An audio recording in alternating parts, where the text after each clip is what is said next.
विषय बालभारती इयत्ता 3 पार्ट 1 भाग 1 धडा 5. एकदा गंमत झाली. वाऱ्याने झाडाची फांदी हालू लागली. खिडकीत बसलेली मनूली फांदीकडे बघू लागली. वारा अंगावर झेलू लागली. गार गार वाऱ्याच्या झुळकेने मनूली सुखावली. काय छान वाटतंय. कुणीतरी गालावर अगदी मोरपीस फिरवल्यासारखं मनूली मनाशीच म्हणाली. तिने डोळ्यांची उघडझाप केली. पापणी मिटली. पापणी उघडली. तिला वाटलं आज झाडाला कसला तरी आनंद झालाय. सगळी पानं वाऱ्याने हलतायत. किती मज्जा. गंमतच आहे. आपल्याला आनंद झाला की आपण 2च हातांनी टाळ्या वाजवतो. झाडं मात्र असंख्य पानांनी टाळ्या वाजवू लागतात. मनूली होती दंग.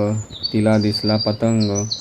तिला वाटलं हा पतंग मला उचलून घेऊन गेला तर. केवढं हे पिंपळाचं झाड आहे आणि काय त्याचा पसारा. त्याच्या उंच उंच शेंड्यांवर हिरवीगार टोकदार पानं. इतक्यात गंमत झाली. पिंपळाची 2 पानं तरंगत तरंगत खिडकीतून आत आली. मनूलीने ती अलगद उचलली. पानांकडे एकटक पाहू लागली.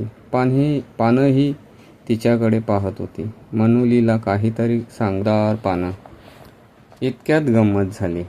पिंपळाची 2 पानं तरंगत तरंगत खिडकीतून आत आली. मनूलीने ती अलगद उचलली. पानांकडे एकटक पाहू लागली.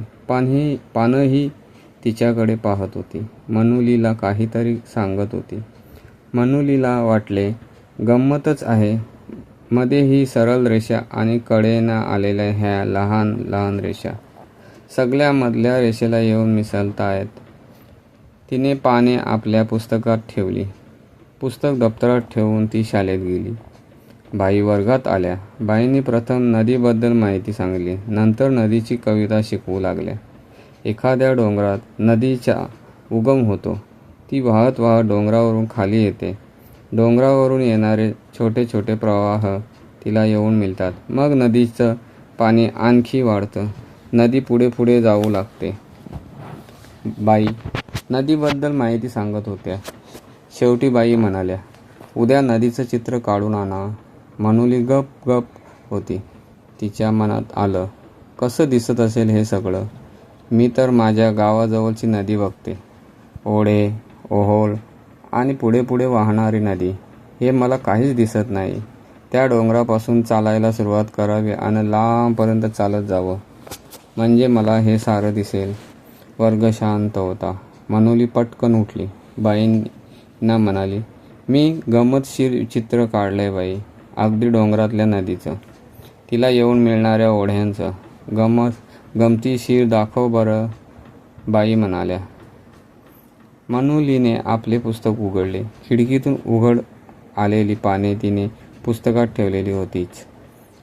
गुपचूप बसली होती ती तिच्या पुस्तकात. तिने एक पान आपल्या हातात घेतले. अगं चित्र दाखवतेस ना? बाईंनी विचारले. मनूली वर्गापुढे आली. तिने डाव्या हातात पान धरले होते. बाई म्हणाल्या, हे तर पान आहे. मनूलीने डाव्या हाताच्या तळहातावर ते पान ठेवले. तळहात किंचित खोलगट केला.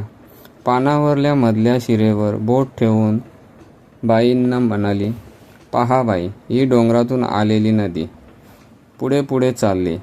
बाजूच्या शिरा म्हणजे छोटे छोटे ओहोळ. ओढे तिला येऊन मिळतायत.